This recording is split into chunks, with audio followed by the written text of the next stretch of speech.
함께 보실 하나님의 말씀은 요한계시록 1장 3절 말씀입니다. 신약 성경 요한계시록 1장 3절 말씀입니다. 봉독하겠습니다. 이 예언의 말씀을 읽는 자와 듣는 자와 그 가운데 기록한 것을 지키는 자는 복이 있나니 때가 가까움이라. 아멘. 나영아 목사님 나오셔서 어떻게 살 것인가 라는 제목으로 말씀 전해 주시겠습니다. 반갑습니다. 작년에 뵙고 1년 지나서 뵙네요. 시간이 많이 갔습니다. 그 교회 주보 제일 뒤에 보니까 섬기는 분들 해가지고 전도사님들, 전도인들이 많이 늘어났네요. 축하드립니다. 우리 전도사님들, 전도인들 최고예요. 하나님 주신 최고의 복을 잘 누리시기 바랍니다. 오늘 설교 제목이 어떻게 살 것인가 이거든요. 새해를 우리 맞이하게 되면은 한 번쯤은 금년은 내가 또 어떻게 살아볼까 다짐하잖아요. 그래서 제목을 어떻게 살 것인가 이렇게 정해 보았습니다. 벌써 2주일 됐으니까 생각해 보셨겠죠? 어떻게 살 것인가 생각해 봤겠죠? 오늘 기도 순서 맡으시는 송 권사님 옷을 아주 예쁘게 입고 오셨네요. 기도 잘하려고 자기 가게에 있는 거 제일 좋은 거 갖고 온 거 입고 오신 것 같아. 어떻게 살 것인가? 한마디로 행복하게 살아야 돼요. 행복하게 삽시다. 하나님의 은혜로 행복하게 사는 것이 어떻게 살 것인가에 대한 답이에요. 행복하게 살자. 왜 제가 행복하게 살자는 이 말을 강조하냐면요, 우선 이 우리나라 사람들의 그 약점이랄까요? 그가 뭐냐면 행복하게 살기를 원하면서도 행복하다는 말을 하는 것을 쑥스러워해요. 오늘 탁숙현 권사님이 운동화를 아주 예쁜 거 신었더라고요. 자랑하려고. 저한테 자랑하려고. 근데 좀 쑥스러워하잖아요. 나 정말 예쁜 운동화 신었어요 하고 자랑해야 되는데 그걸 쑥스러워해. 그렇게 우리가 행복하다고 하는 감정을 누리고 싶어 하면서도 행복하다는 말을 하기를 꺼려해요. 그래서 그 여론조사랄까 의식구조 조사랄까 그걸 하는 거 보면요, 우리나라 사람들이 행복 지수가 제일 낮아요. 이 다른 나라들에 비해서 행복 지수가 굉장히 낮습니다. 그런데 사실 알고 보면은 우리나라처럼 살기 좋은 나라가 없어요. 물 좋고 산 좋고 정말 좋거든요. 공기도 좋고 인심도 좋고, 특히 예일교회는 인심이 너무 좋아요. 이렇게 인심 좋은 교회가 어디 있어? 저는 여기 오면 그냥 여러분 따뜻한 정이 딱 느껴지거든요. 행복해요. 예. 그래서 한 주간 늦게 오라고 해서 제가 조금 서운했어요. 지난주 오란 말 안 하고 한 주 늦춰서 오라 그래서 빨리 보고 싶은데 새해 빨리 보고 싶은데, 아무튼 우리는 모든 면에서 굉장히 살기 좋은 환경 속에 있는데도 불구하고 행복을 고백을 못해. 그래서 행복 지수 낮은 거예요. 실제로는 행복하면서도 행복을 표현을 안 한 거예요. 행복하다 말을 못 해가지고. 그래서 여러분들이 정말 행복하다는 말을 표현을 해야 돼요. 표현을 해야 돼. 부부간에 여러분 서로 사랑하면서 사랑한다는 말을 잘 안 하잖아요. 특히 남정네들이 잘 안 해. 저 이장로님부터 안 할 거예요. 집에서 사랑한다는 말 잘 못해. 안 해요. 그럼 사랑 안 하냐? 정말 사랑하면서도 안 하는 것처럼, 말을 안 하는 것처럼. 그게 우리 약점이에요. 그런데 이러한 약점들이 우리 성경 번역에도 나타나 있어요. 그래서 우리말 성경 보면은 행복하다는 단어가 한 두 번밖에 없어요. 행복하다는 단어가 없어요. 그런데 사실은 히브리어나 헬라어의 경우 보면은 행복하다는 단어가 따로 있어요. 그래서 구약의 경우 보면은 아슈레이라는 이 히브리어가 있는데 그가 행복하다는 뜻으로 번역돼야 되고, 헬라의 경우는 마카리오스라는 단어가 따로 있어요. 행복하다 단어가. 그 단어들이 시편에만 해도 한 16번 이상 나와요. 그리고 이제 그 마태복음 여러분 산상설교 있잖아요. 산상설교에 행복한 단어 몇 번 나와? 9번 나와. 9번 행복하다. 근데 여러분 그 말 모르고 있잖아요. 그냥 가난한 자는 복이 있다 그렇게만 알고 있지, 사실은 마태복음 5장 3절에 어떻게 시작되냐면 행복하도다 가난한 자들이요, 행복하도다 가난한 자들이요. 왜? 하나님 나라가 너희들 것이기 때문이다. 그러니까 왜 행복하냐? 왜 가난한 자 행복하냐? 하나님 나라 가난한 자들 것이니까 그래 행복하다거든요. 여러분 우리는 정말 하나님의 나라를 누리면은 육신적으로나 세상적으로 좀 가난하고 좀 힘들고 해도 행복한 거예요. 그것이 산상설의 핵심이거든요. 행복하다. 그런데 우리말 성경에 전부 어떻게 번역해 놨냐면 복이 있다, 복이 있다 번역해 놨어요. 복이 있다. 복이 있다 그러니까 복 받아야 되겠다 하고 그냥 기복신앙 쪽으로 흘러가요. 기복신앙 쪽으로 흘러가고 내 삶이 내 마음이 행복하다 그 부분에 대해서는 잘 모르고 있어요.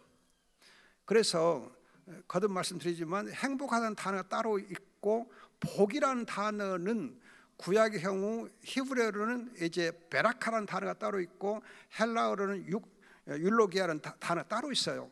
행복과 복이 따로따로 단어가 있어요. 구별돼 있어. 근데 우리 성경은 전부 다 복이라고만 번역해 놔서 오해가 돼 있어요.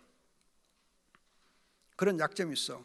그런데 또 하나 또 약점은 우리 이제 보수 교회나 신학이 아까 우리 제가 들어오려고 보니까는 우리 이성은 목사님이 그냥 신학과 신학이 이렇게 잘 이렇게 조화돼야 한다 뭐 강의를 하고 있는 것 같던데, 아무튼 신학의 문제에 있어서 약점이 있어요.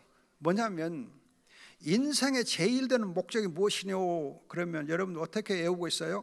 인생의 제일 되는 목적이 무엇이뇨?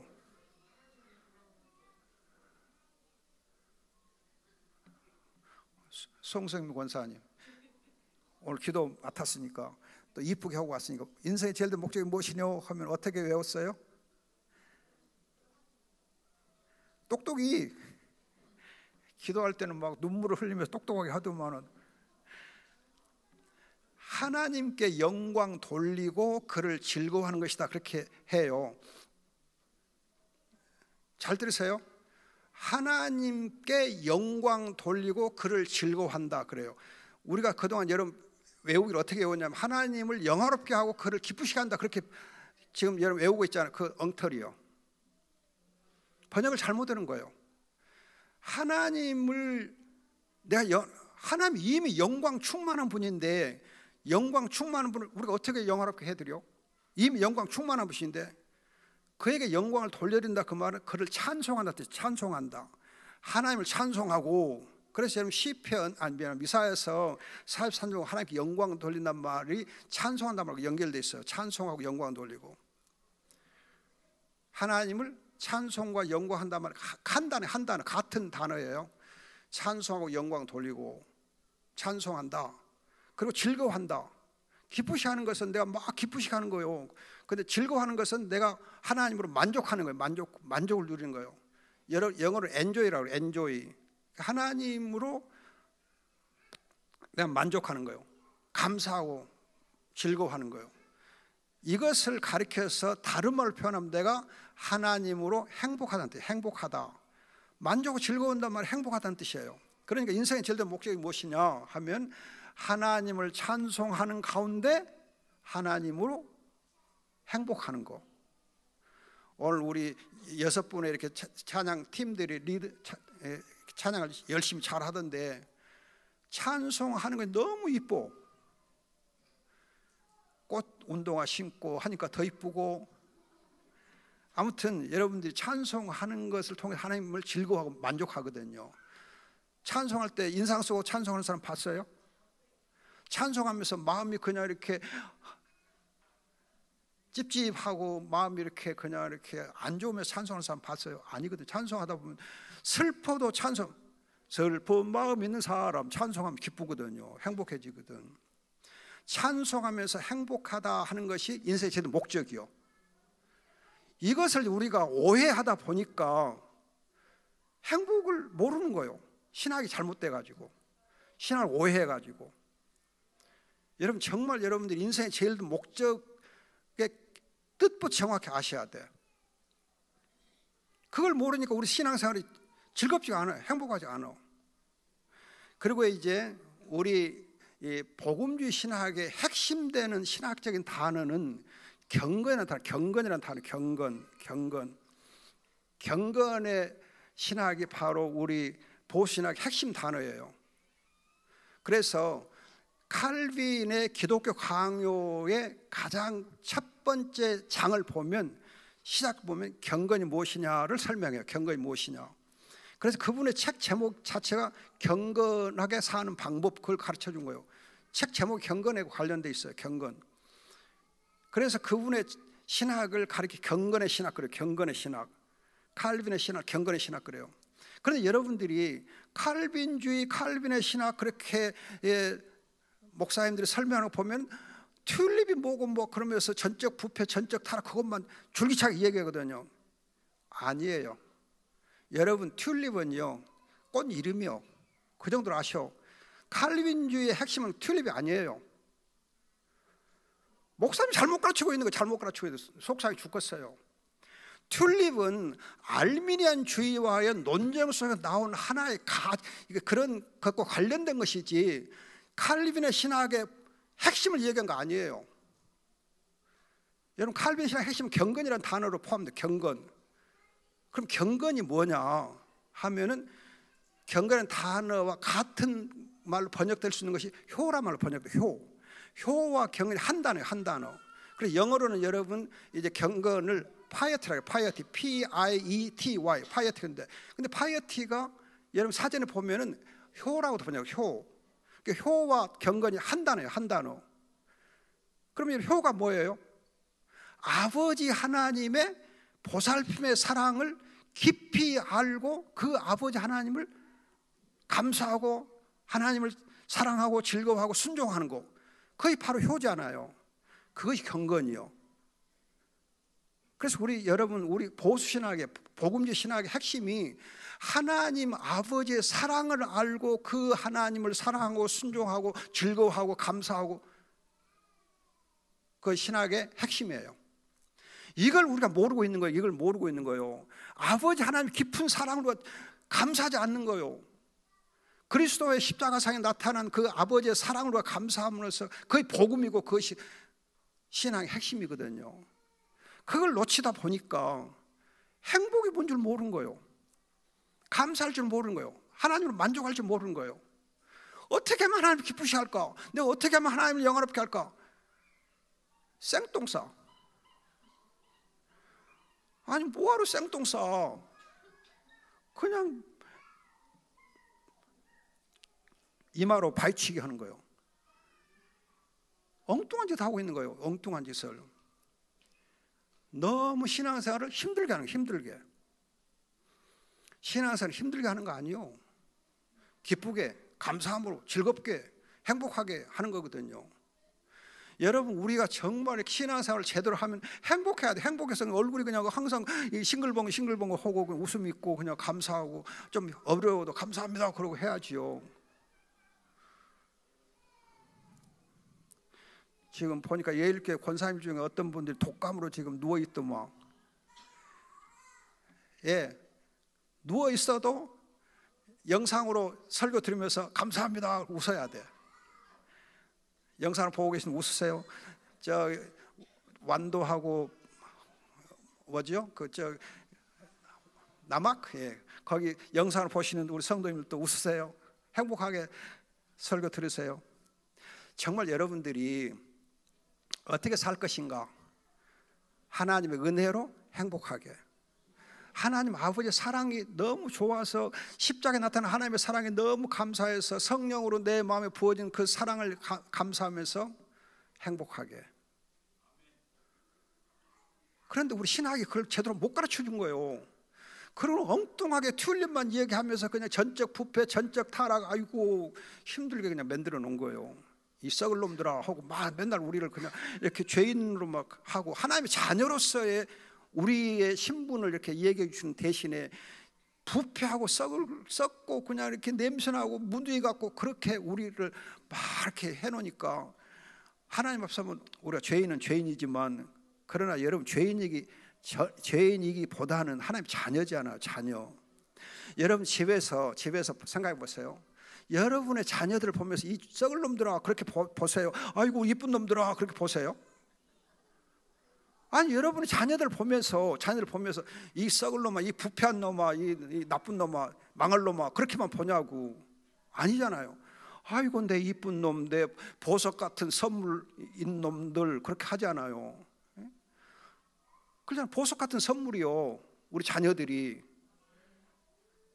저는 우리 손녀들만 보면 그냥 너무너무 좋아요. 그냥 이렇게 싱글벙 이 녀석들이 그냥 뭐 조금 잘못해도 그냥 아이고 그래 그럴 수도 있는 거지. 그래. 또 시험 보다가 시험 좀 잘못하고, 야 할아버지도 시험 보다가 좀 실패할 수도 있었어. 괜찮아. 나중에 또 잘하면 되지.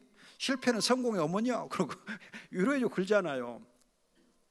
그렇게 자녀들의 길을 살려주고, 자녀들을 이렇게 칭찬해주고 격려해주고 하면서 자녀들이 정말 행복하게 살 수 있도록 해주는 것이 가정이고 부모와 자녀의 관계잖아요. 그러면 여러분, 하나님 우리 관계를 생각해봐. 하나님 우리 아버지요, 우리는 그의 자녀요. 그럼 우리에게, 우리가 원칙적으로 따지면 좀 약점들이 있지만, 그러나 하나님 우리 보실 때는 사랑하는 자녀요. 자녀이기 때문에 잘 되기를 바라는 거죠. 또 하나님이 우리를 보살펴줘. 그래서 여러분, 경건이란 단어하고 함께 이제 이 칼빈이 주로 쓰는 단어가 아버지의 사랑, 그걸 영어로 fatherly care라고 해요. fatherly care, 부성애. 하나님은 아버지 사랑, fatherly care, fatherly ly care. 아버지께서 자상하게 돌봐주는 그 사랑을 감사하는 것을 두고 경건 그래요. 이 경건이 바로 믿음이다 그래요. 믿음이 뭐냐? 경건이 믿음이에요. 이걸 우리가 제대로 알지 못하다 보니까는 신앙생활이 힘들어. 즐겁지가 않아. 어떻게 살 것인가? 행복하게 살아야 됩니다. 그럼 행복하게 사는 비결이 뭔가? 그 세 가지로 간단하게 말씀드릴게요. 어떻게 살 것인가? 어떻게 살아야 행복할 수 있는가? 우선 하나님의 말씀, 성경을 사랑해야 돼요. 성경을 사랑해야 돼요. 우리가 하나님을 즐길 수 있는 유일한 수단은 성경밖에 없어요. 하나님 성경을 통해서 우리에게 말씀해 주시거든요. 또 하나님 어떤 분인가를 알려주시고, 성경을 통해서 우리 하나님을 알기 때문에 성경을 사랑할 때 행복해질 수 있어요. 그래서 시편 1편 1절 보면 주야로 하나님의 말씀을 묵상하는 자는 행복하도다 그래요. 행복하도다. 그래서 여러분, 시편 1편 1절 어떻게 시작되냐면 행복하도다 하나님의 말씀을 주야로 묵상하는 자여예요. 전형적인 구절이에요. 하나님의 말씀을 묵상하는 자가 행복하도다, 주야로 묵상하는 자가. 그리고 이제 시편 119편 1절, 시편 119편은 하나님의 말씀을 이렇게 높이 찬송하는 그런 시거든요. 거기 시편 119편 1절이 뭐냐 하면은 하나님의 말씀을 순종하는 자는 행복하도다요. 행복하도다, 말씀을 지키는 자요. 말씀을 주야로 읽고 묵상하고 그 말씀을 지키는 자는 어떠다? 행복하도다. 그래서 요한계시록 1장 3절에 말씀을 읽고 듣고 지키는 자는 우리말에 복이 있도다 그렇게 되어 있는데, 행복하도다, 행복하도다. 여기 전형적으로 행복하다는 단어예요. 행복하다. 마카리오스라는 단어를 써요. 행복하도다. 하나님의 말씀을 읽고 듣고 지키는 자는 시편 1편 1절과 119편 1절에 있는 대로 행복하도다. 그러니까 여러분, 행복하게 사는 비결이 뭐예요? 하나님의 말씀을 사랑하는 거예요. 사랑한다는 건 무슨 말이에요? 말씀을 읽고 묵상하고 말씀 지키는 거예요. 그러면 행복해요. 그런데 여러분, 성도를 한마디로 말하면 어떤 사람이냐? 성도를 한마디로 표현하면 어떤 사람이냐? 하나님의 말씀을 삶으로 옮기는 번역자. 잘 들으세요. 성도가 누구냐? 성경 말씀을 삶에서 삶으로 옮기는 번역할 때 옮긴다 그러잖아요. 옮기는 번역자를 두고 성도 그래요. 여러분 번역하려면 우리 장에서 사모가 통역을 많이 하죠. 통역하고 번역도 하고 그러는데 통역과 번역을 잘 하려면은 비결이 뭐냐? 말씀하는 사람의 그 말을 잘 이해를 해야 번역과 통역을 잘해요. 그분이 사용하는 단어가 뭐냐, 그분이 지금 무슨 말을 하고 있는가를 잘 이해해야 번역과 통역을 잘할 수 있어요.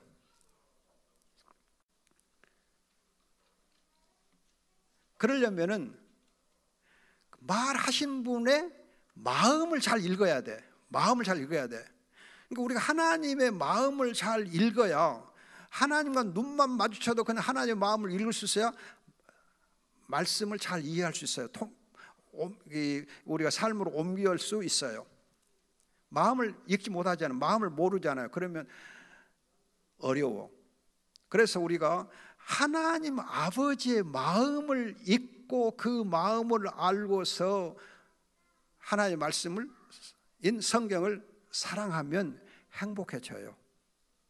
마음으로서 알아야 돼요. 마음을 알아야 돼요. 여러분들이 교회에서도 우리 박성진 목사님의 마음을 여러분 읽으면은 설교가 잘 들려. 근데 박성진 목사님의 마음을 모르고 그러면은 저 양반 지금 무슨 설교하고 있는 거야? 아이고 나 까는 거 설교하는 거 아니야? 맨날 설교를 들어도 자기를 까는 것처럼 들려. 근데 마음을 알면 모든 말씀이 다 은혜로 들려. 여러분 우리가 집에서 그러잖아요. 자녀가 아버지의 마음을 알면은 그 아버지의 마음을 알면 아버지 하는 말들이 전부 다 그냥 은혜로 들려. 감사로 이해가 잘 돼.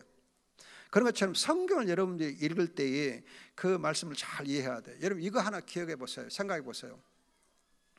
집에서 어머니가 지금 여러분 어머니들 많이 아버지 어머니들이 자식을 훈계할 때, 징계할 때, 매를 때릴 때에 심하게 때려요? 아니면 살살 때려? 봐주면서 때려? 웃으면서 때려요? 그냥 인상을 힘껏 써가면서 때려? 어떻게 때려? 죽을 힘을 써서 죽일 것 같이 때려요? 아니면 살살 봐주면서 때려? 때릴 때 우리 사정없이 때리잖아요. 인정 사정없이 때리잖아요. 그냥 이 나쁜 놈아 죽어라 하고 그냥 막 이렇게 엄청나게 세게 때리잖아요. 한번 야무지게 때릴 때는. 그런데 이웃집 애를 때릴 때는, 이웃집 애를 혹시 때릴 때는 어떻게 때려요? 사정없이 때려요? 아니면 조심해서 때려? 조심해서 때리죠.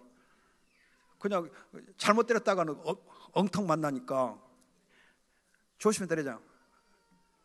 보세요. 하나님 아버지가 자기의 자녀들을 때릴 때는 어떻게 때리겠어요? 무섭게 때려요. 여러분 하나님 아버지가 자기의 자녀들 때릴 때는 무섭게 때려요. 그런데 악한 사람을 때릴 때는 어떻게 때리냐? 아무렇게나 때려요. 적당히 때려요. 그냥 그것들이 더 악을 낼까 봐 그냥 적당히 때려요. 그래서 시편 73편 보면은 악인들은 형통하고 잘되고 건강하고 그냥 막 눈도 부리부리하고 그냥 이렇게 호화로운 집에서 사는 것처럼 보여. 그런데 하나님의 자녀는 맨날 종일 재앙을 당하고 맨날 징벌을 당한 것처럼 보여. 그래서 하나님의 사람이 여러분 시편 13편 1절에 보면 하마터면 실족할 뻔했다. 하나님 아버지 내가 오해할 뻔했다 그래요. 여러분들 하나님 마음을 모르면 그렇게 하나님 왜 나를 이렇게 심하게 때리는가 오해를 해. 그런 것처럼 성경을 우리가 읽을 때에 하나님의 마음을 알고 읽는 사람과 마음을 모르고 읽는 사람은 천지 차이예요. 말씀 이해가 안 되는 거예요. 사랑할 수 없는 거예요. 그래서 아버지 하나님 안다는 거 하는 것이 영생이요. 그래서 요한복음 17장 3절 글자는 영생은 하나님 아버지와 그가 보내신 예수 그리스도를 아는 것이다. 그 안단 말이 그 마음을 아는 거, 마음을 아는 것이다.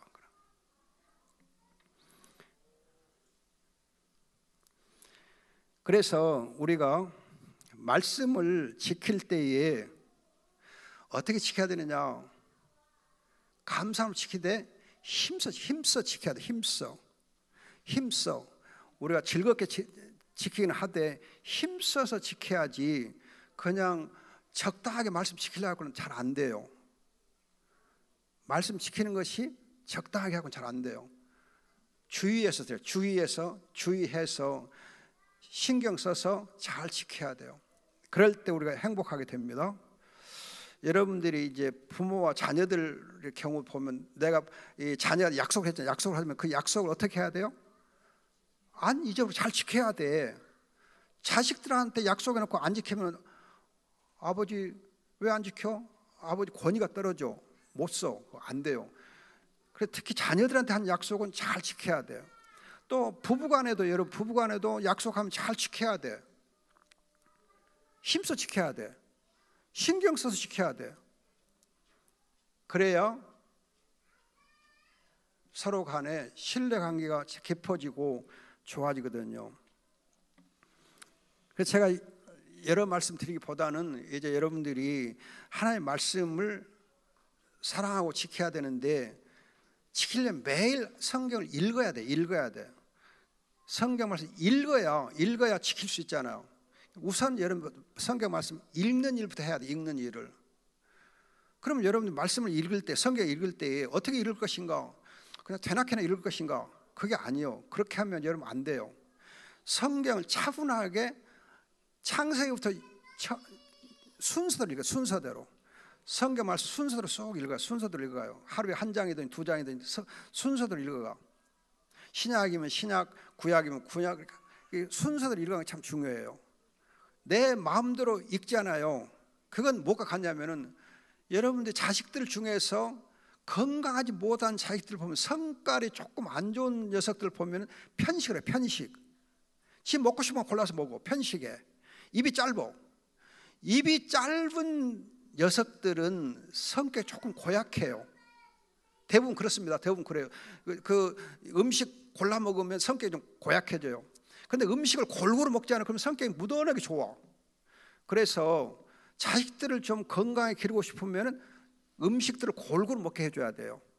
그게 아주 중요해요. 음식을 골고루 먹여야 돼. 근데 엄마들이 음식을 그냥 이렇게 편식을 한다 그러면 자식들 농사 망치는 거예요. 엄마들이 회개해야 돼. 그런 부분에서는 정말이에요. 주의해야 돼. 음식이 여러분 성격을 좌우해요. 음식은 성격이 좌우해요. 그래서 이런 거 있어요. 이 말이 좀 길어지는데 서구의 음식 문화와 한국의 음식은 어떻게 차이가 있냐? 서구의 음식 문화는 스테이크 중심. 그 피가 뚝뚝 떨어지는 그 고기 쑥 칼로 썰어 먹는 거 있잖아. 그리고 나이프로 쿡 찍어갖고 여러분 보세요. 밥을 먹을 때 칼로 쑥 썰어가지고 나이프로 쿡 찍어서 먹어. 그럼 성격이 어쩌겠어? 그러니까 지금 서구 영화 봐봐. 맨날 총으로 빵빵 쏘는 것밖에 안 해. 죽이는 영화들이 너무 많아. 어떤 그 아기자기한 로맨스가 없어. 그런데 우리 이제 한국은 젓가락과 숟가락으로 이렇게 된장국 먹고 김치 먹고 이렇게 살살 젓가락으로 떠먹거든. 집어 먹잖아요. 젓가락질 하려면 함부로 해요? 얌전히 해야 되죠. 숟가락질 할 때 그냥 이렇게 막 퍼먹어요. 그걸 얌전히 먹지 않아요. 천천히 얌전히. 그리고 채식 위주로 하거든요. 그래서 성격이 온화해요. 성격 자체가 음식 먹는 그런 문화 때문에 성격이 차이가 생겨나요. 그런데 지금 우리 식생활에 변화가 있어요. 어떻게 변화돼요? 육식으로 많이 바꿔줘. 특히 젊은 애들은 육식을 엄청 많이 해요. 육식을 많이 하다 보면 성격이 거칠어져요. 주의해야 돼요. 육식하면 성격이 거칠어져. 여러분들 짐승을 보면 육식하는 짐승하고 채식하는 짐승을 보세요. 육식을 좋아하는 짐승하고 채식하는 짐승을 보세요. 또 육식으로도 썩은 음식을 먹는 그 짐승하고 산짐승 잡아먹는 짐승하고 보세요. 성격 어떤가? 달라요. 차이가 있어요. 우리가 하나님의 이제 이 말씀을 먹을 때에 골고루 먹어야 돼. 골고루 편식하면 안 돼. 그래서 순서대로 먹고. 그러나 이제 여러분들이 이것도 있어요. 우리가 밥상을 보면은 기본 그 반찬이잖아요. 기본 반찬, 김치, 된장국 뭐 그런 기본 반찬 있잖아요. 기본 반찬 그거 없으면 안 되잖아. 그런 것처럼 여러분들이 순서대로 성경을 읽되 성경의 기본이 되는 또 성경이 있어요.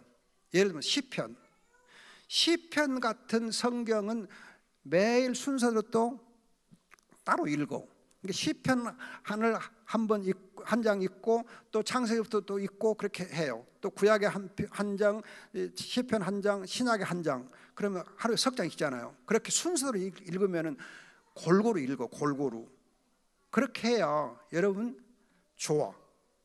그 건강한 성경 읽기예요. 근데 성경 읽으면 되냐? 또 그거 아니에요. 여러분들이 밥상에 보면은 기본 밥상 있고 반찬을 먹되 때로는 간식 있잖아요. 간식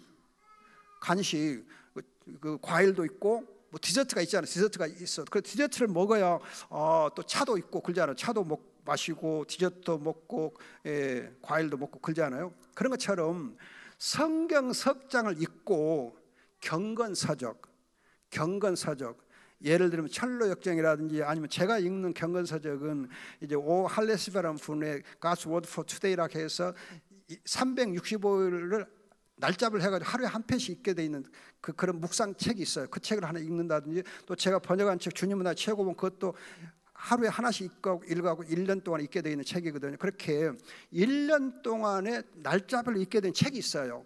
그런 책을 한 편씩 읽으면은 그것이 디저트가 돼. 디저트. 그렇게 해서 성경 석장 그리고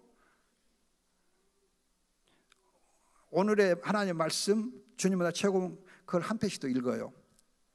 그러면은 아침에 한 시간쯤 성경 읽고 묵상하고 기도하는 시간이 돼. 그리고 나서 그걸로 끝나냐? 그게 아니요.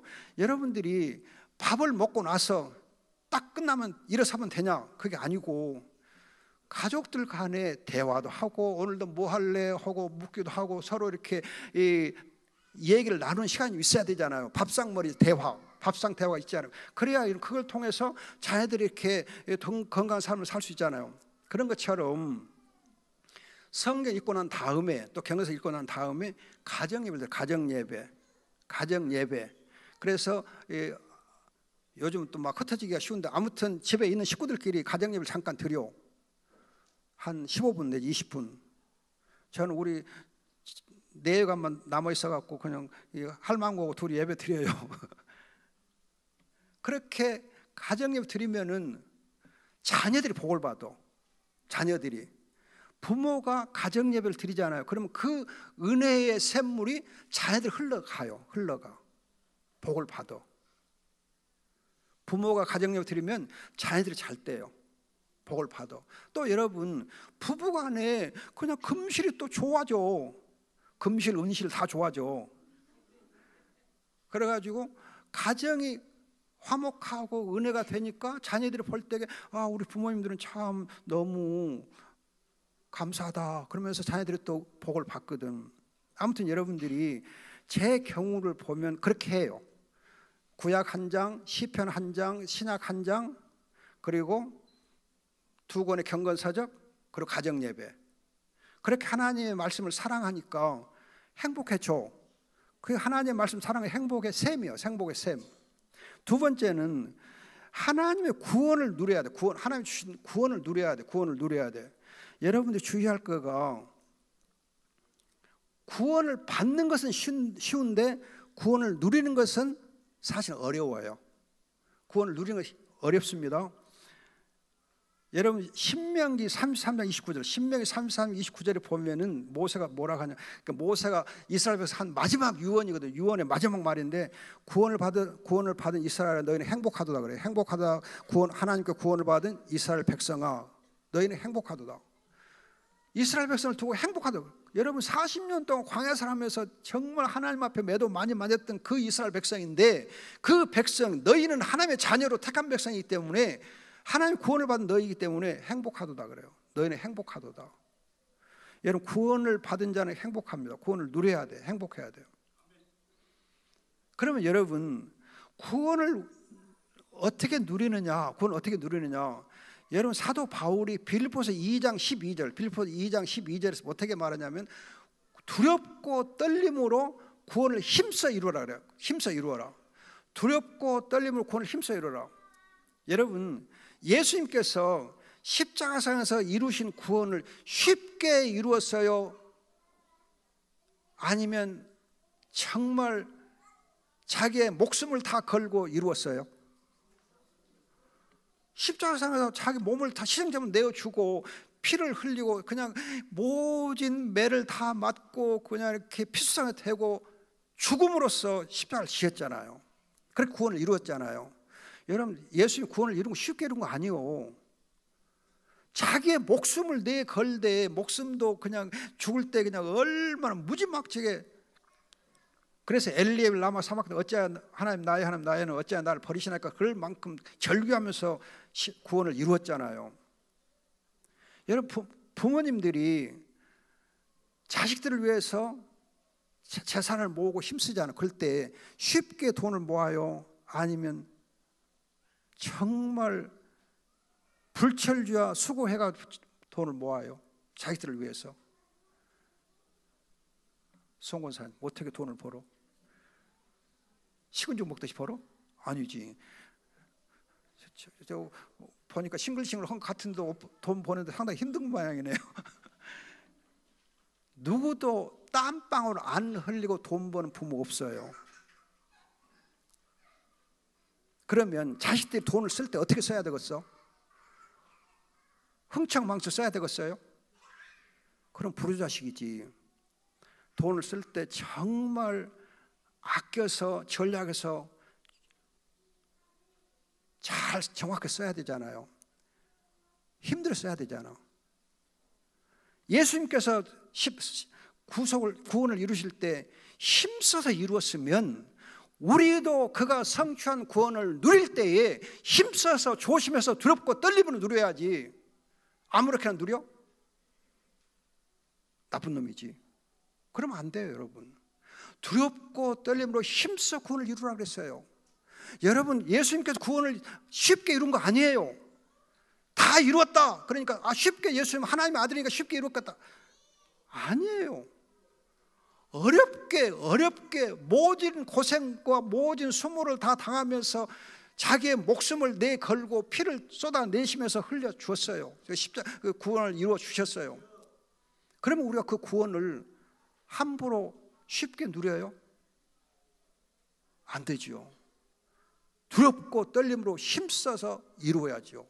힘써 누려야죠. 여러분 구원을 쉽게 생각하면 안 돼요. 믿음으로 우리 하나님의 자녀가 되었다 해가지고 구원을 함부로 쉽게 누리려고 하면 안 돼요.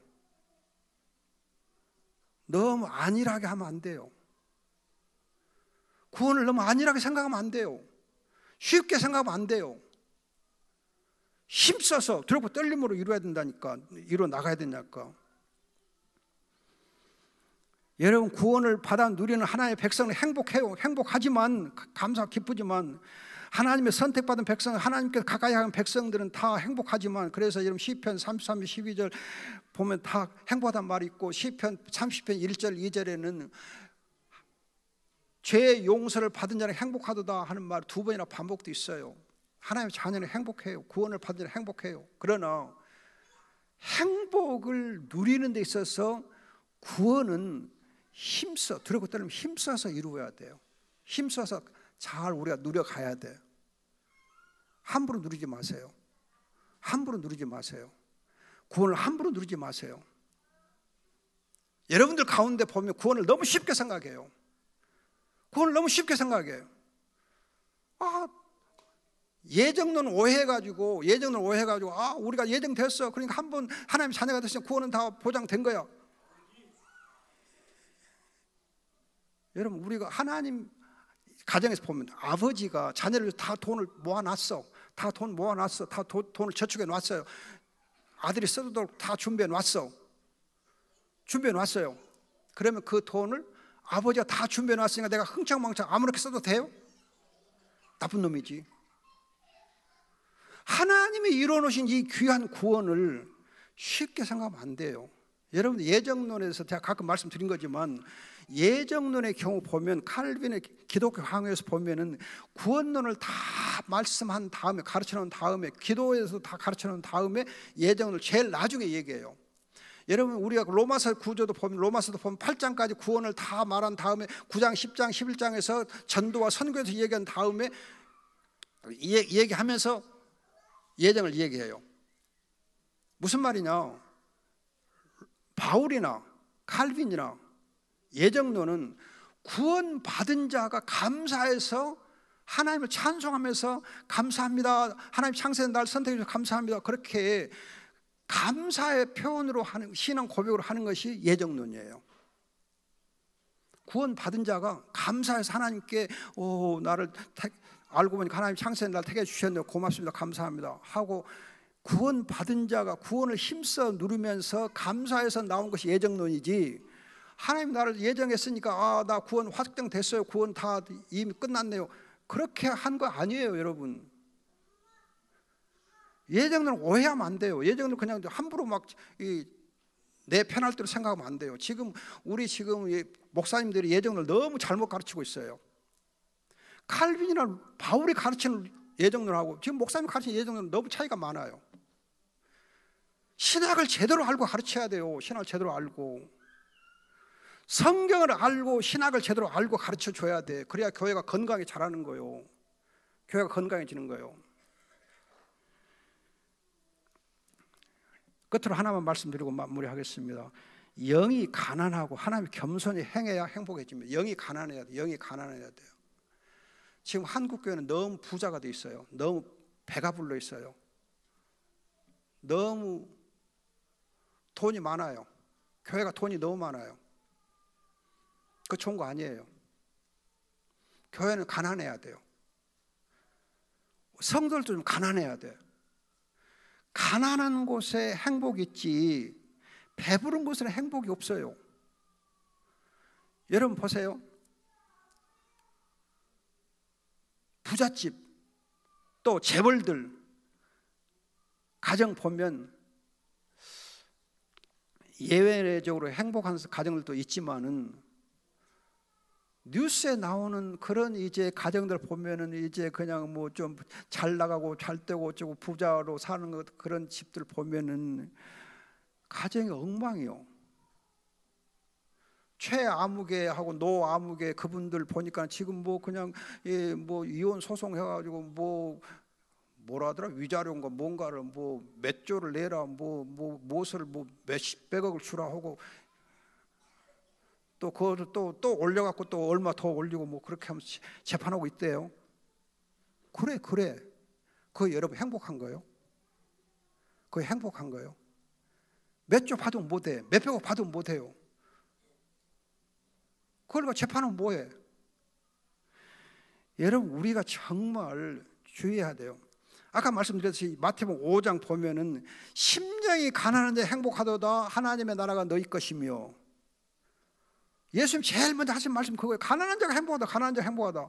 마태복음 10년에 가난한 자 그렇게 돼 있지만 누가 보면 그냥 가난하다 돼서 그냥 가난하다. 가난한 자 행복하도다, 하나님 나라가 너희 것이다.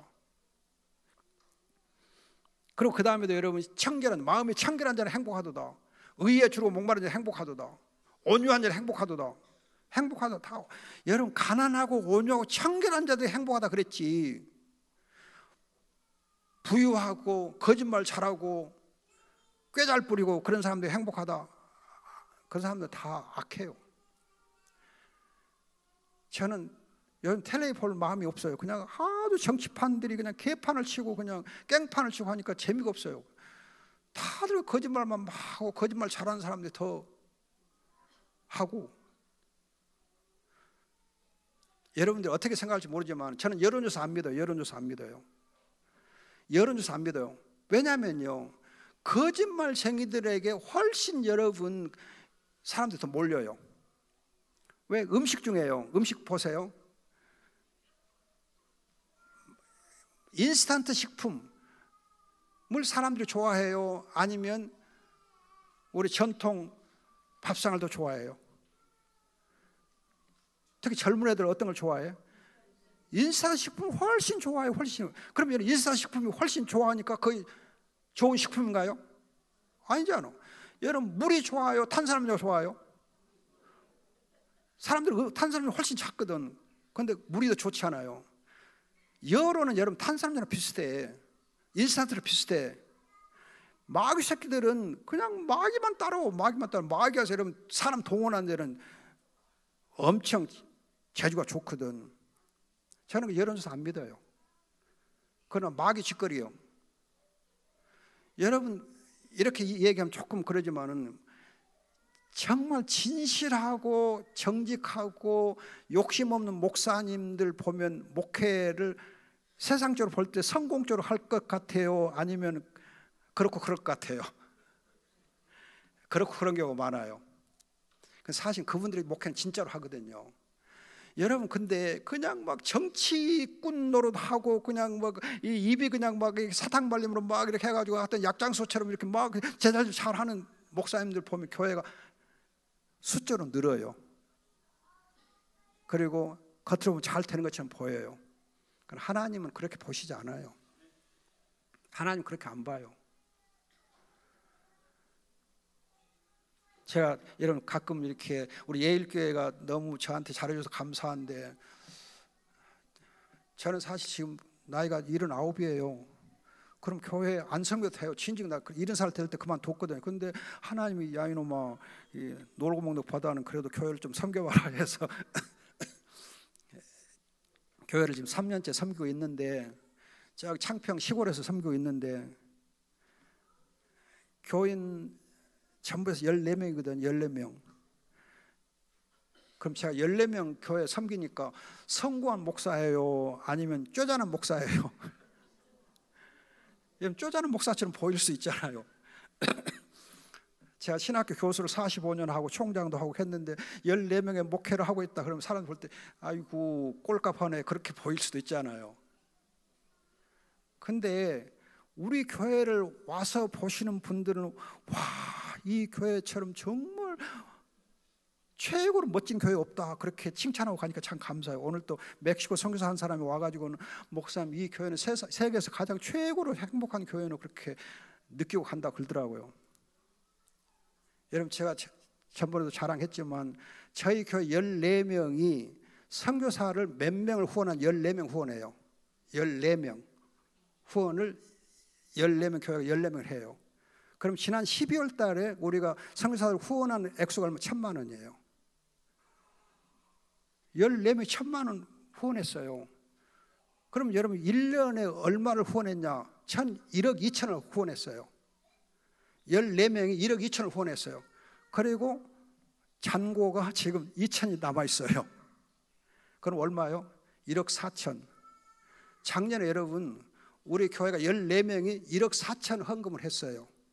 물론 외부에서 들어오는 헌금도 있어요. 그런데 우리가 어떻게 그렇게 1억 2천을 헌금 다 후원할 수 있냐? 저는 이제 말씀했죠. 저는 은퇴한 목사이기 때문에 사례비 받을 필요가 없어. 그래서 제 사례비는 영원이에요. 영원을 삼으니까 영원. 또 교회 건물은 그 권사님과 집사님 부부의 건물이니까 그 별채니까 건물 관리비가 하나도 안 나가. 수도세도 안 나고 전기세도 안 나고 아무것도 안 나가. 하여튼 그 권사님이 알아서 다 처리해요. 근데 건물 관리비 안 나가지. 목사 사례비 안 나가지. 그러면 교회 예산 어디다 쓰겠어? 선교 구조밖에 못하지. 100% 선교 구조밖에 안 해요. 그러니까 여러분 교회가 너무 재밌는 거죠. 그래서 여러분 보면은 선교사님들이 굉장히 보고 좋아라 그래요. 감사라 그래요.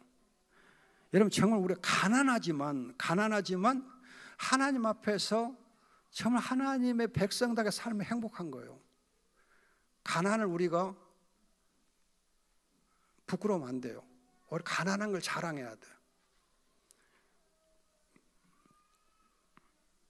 그래서 우리가 가난한 가운데 있을 때, 내가 약할 때 하나님의 능력이 나타나고, 내가 약할 때 하나님께서 은혜가 나타나거든요. 내가 능력 많고 내가 부하면 하나님의 능력이 안 나타나요. 하나님의 은혜가 안 나타나. 나만 나타나. 그러면 안 되잖아요. 여러분, 우리가 성도 행복할 수밖에 없는 이유가 있어요. 성도가 행복할 수밖에 없는 이유, 우리의 친구 되시고 대속자 되신 그리스도가 살아계시니까. 그래서 욥기 19장 25절을 보면, 욥기 19장 25절 보면 우리의 대속자가 살아계시니, 살아계시다 그래요. 그 살아계신 대속자가 디모데후서 4장 17절을 보면 우리 곁에 계신다. 우리 곁에 계시고, 그러면서 또 시편 121편 보면 지켜주신다 그래요. 우리의 대속자이신 예수 그리스도, 우리의 친구 되시고 목자 되신 그분이 살아계시고 함께 하시고 지켜주시니까 우리는 행복할 수밖에 없어요. 기도하겠습니다. 좋으신 아버지, 감사합니다. 고맙습니다. 사랑합니다. 우리 귀한 성도들이 주님의 말씀을 깊이 사랑하게 하시고, 또 구원을 힘써 두렵고 떨림으로 누리게 하시고, 마음이 가난하고 하나님의 겸손의 행함으로 그리스도와 함께 행복을 누리는 저희들이 되게 해 주옵소서. 주님 감사하고 귀하신 예수님의 이름으로 기도합니다. 아멘.